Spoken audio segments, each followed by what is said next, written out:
আসসালামু আলাইকুম রহমতুল্লাহ বারাকাত। আজ আমি এমন এক জায়গায় দাঁড়িয়ে আছি যেখানে আমার পিছনে দেখতে পাচ্ছেন পবিত্র উহুদ পাহাড়, এবং এই উহুদ পাহাড়ের অনেক মর্মান্তিক ইতিহাস আছে। এই উহুদ পাহাড়টা মূলত এমন এক রক্তক্ষয়ী যুদ্ধের সাক্ষী হয়ে আছে আমাদের ইসলামের মানবতার জন্য, যেটি আসলে না বললে নাই হয়।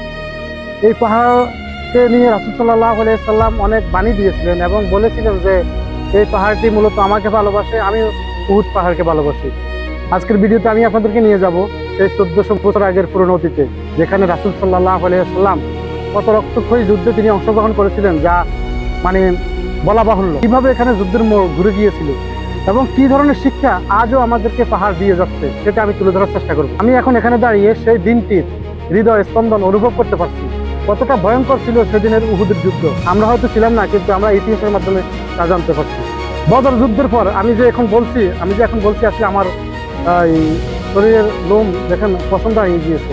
বদর যুদ্ধে হারের পর মক্কার কুরাইশদের মনে প্রতিশোধের আগুন ধাউ ধাউ করে জ্বলছিল। তারা পরিকল্পিতভাবে 3000 সৈন্য নিয়ে মদিনা আক্রমণের পরিকল্পনা শুরু করে।